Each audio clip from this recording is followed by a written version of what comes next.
అయితే మీరు చంద్రబాబు నాయుడు గారు చెప్తున్నట్లు ఈ డిజిటల్ ట్రాన్సాక్షన్స్ అంటే ఆన్లైన్ ట్రాన్సాక్షన్ నేర్చుకున్నారా? సెల్లులోనే లావాదేవీలు నగదు లావాదేవీలు జరపడం నేర్చుకున్నారా?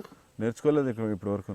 ఇట్లాంటి మొన్న కలెక్టర్లను కూడా చంద్రబాబు నాయుడు గారు మీకన్నా మందు బాబులు మేలు ఆన్లైన్లో ట్రాన్సాక్షన్స్ చేస్తున్నారు, మీరే ఇంత వెనకబడి ఉంటే ఎట్లా అని మొన్న కలెక్టర్లని మందలించిన చంద్రబాబు నాయుడు గారు భవిష్యత్తులో మిమ్మల్ని మందలించారు. ఆన్లైన్లో మొన్నటి వరకు బ్యాంక్ అకౌంట్లో డబ్బులు ఉంటే కొద్దిగా గొప్ప, లేకపోతే చేతిలో డబ్బులు ఉంటేనో ఆ డబ్బులు చిన్న చిన్న ఖర్చులకి వాడేసేవాళ్ళం తప్ప అంత ఆన్లైన్ ట్రాన్స్ఫర్లు ఇప్పుడు అవసరం వచ్చింది తప్ప. నేర్చుకోవాలి కదా, నేర్చుకుంటారా?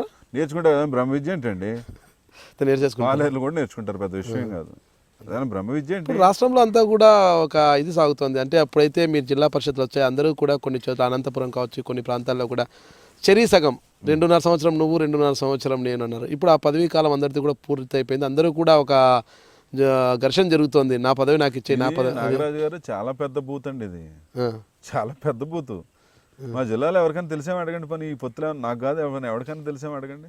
జిల్లాలో ఉన్న పార్టీ మీ పొజిషన్ పడితే రాష్ట్రంలో అలాగే ఉన్నాయి కదా పరిస్థితి. ఇప్పుడు అనంతపురంతో గొడవ జరుగుతుంది కదా, అనంతపురంలో ఏం జరిగిందో నాకు తెలియదు. అంటే ఒక జెడ్పీ చైర్మన్ గా రాష్ట్రంలో ఉన్న యూనియన్ లో మీరు ఉంటారు కదా. 2.5 సంవత్సరాలు నాకు ఇస్తానంటే నేను జెడ్పీ చైర్మన్కి వెళ్తానా?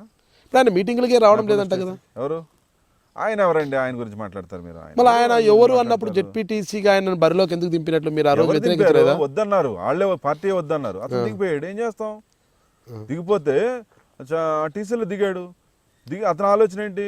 ఇప్పుడు వద్దన్నా సరే దిగితే ఏమో నక్క ఆలోచన, బాపరాజు గుడంలో పోటీ చేసాడు, ఓడిపోతే ఎవడు, లేకపోతే నాకు వద్దన్న ఆలోచన కూడా వచ్చిందంట అతను. గుడంలో అంతా కాపులు ఎక్కువ, అక్కడ ఇతని మీద కాపు క్యాండిడేట్ దిగాడు, టైట్ ఎలక్షన్లో ఓడిపోతాడు అని దిగాడు అనుకున్నాడంట. ఏం చెప్తాం మనం?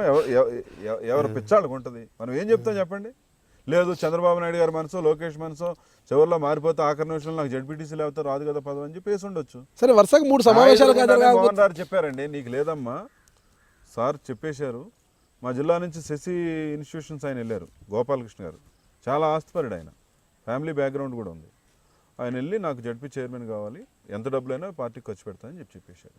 అవసరమైతే నెక్స్ట్ ఎమ్మెల్యే ఎలక్షన్లో కూడా సపోర్ట్ చేస్తానని చెప్పాడు ఆయన. తనకు ఒకటే చెప్పాడు, నేను బాపిరాజు హార్డ్ వర్క్ చేశాడు, తనకి ఇవ్వాలని అనుకుంటున్నాను, ఈసారికి మీరు అడగొద్దని చెప్పేశాడు. ఆయన నాకు వచ్చి ఆయన నామినేషన్ విత్డ్రా చేసుకుని నాకు ఫోన్ చేసి కంగ్రాచులేషన్ చెప్పాడు. ఆయన ముందు స్పోర్టివ్గా ఉన్నాడు. ఈ కుర్రాడు ఇతనికి జిల్లాకు పెద్ద పరిచయం లేదు, కవాలని వచ్చేసి ఏదో చెప్పేస్తే అంత మేమైతే పట్టించుకోలే.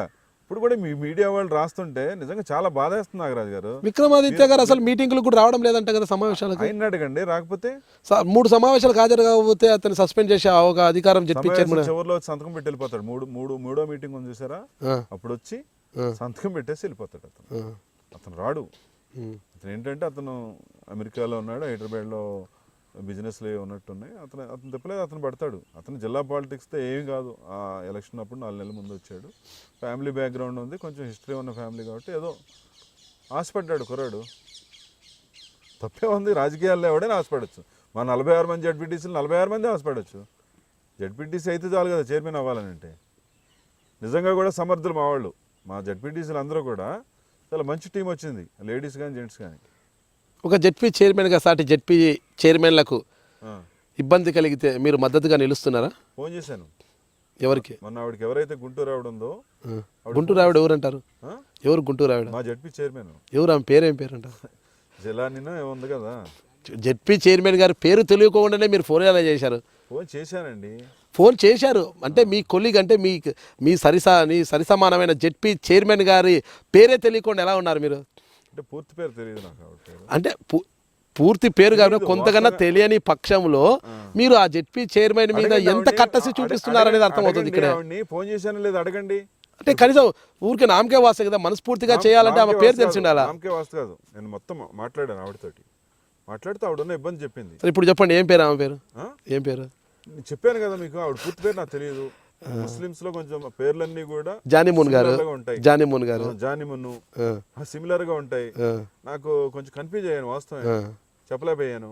పేరు తెలియకపోతే జడ్పీ చైర్మన్ గారు అని నేను మాట్లాడలేను ఏంటి? అంటే పేరు తెలుసుకోవాలి కదా, రాష్ట్రంలో జడ్పీ చైర్మన్ అంతా కూడా తెలుసుకోవాలి కదా వాస్తవమే. కానీ ఆవిడ పూర్వం నుంచి రాజకీయాల్లో లేరు, ఆవిడ కొత్తగా వచ్చారు. దాని మీద కొంచెం నేను తెలుసుకోలేకపోయానేమో. ఏమని భరోసా ఇచ్చారు మీరు ఆమెకు? చెప్పా, ఏమో రాజకీయాల్లో కొంచెం గవర్నమెంట్లో ఉన్నాం, నాకు కూడా కొన్ని ఇబ్బందులు ఉన్నాయి, జాగ్రత్తగానే వెళ్ళాలి తప్ప మనం మీడియా ముందుకు వస్తే ఇప్పుడు సార్ ఇప్పుడు ఉన్న పరిస్థితుల్లో ఆయన కష్టపడుతూ ఉన్నారు. కొంచెం మనం కూడా ఆలోచించాలి. నీకు ఇంకా అంతమించి ఇబ్బందులు అయితే మేము నీకు సపోర్ట్గా ఉంటాం. నీకు అన్యాయం జరిగితే ఊరుకునేది లేదు. రాహుల్ కిషోర్ గారు కూడా మంచి వ్యక్తే. ఆయన కూడా నాకు పర్సనల్గా ఆయనతో నాకు పరిచయం ఉంది. మాట్లాడారు మీరు ఆయనతో? ఇది మధ్య పద్ధతి కాదు. ఆయనతో కూడా మాట్లాడారు మీరు? ఎవరితోటి? రావెల గారితో మాట్లాడాల్సిన అవసరం వచ్చి వీడు చెప్తే మాట్లాడుతూ ఉన్నాం. వాళ్ళ జిల్లాలో ఉన్నటువంటి పెద్దలు సర్దుబాటు చేస్తారు కదా. ఓకే. అవ్వకపోతే అప్పుడు మేము వెళ్తాం, మాట్లాడతాం, డెఫినెట్గా మాట్లాడతాం. నేను మీ ముళ్ళపూడి బాపిరాజుని, పశ్చిమ గోదావరి జిల్లా పరిషత్ చైర్మన్. మీరు చూస్తున్నారు ఐ డ్రీమ్ న్యూస్.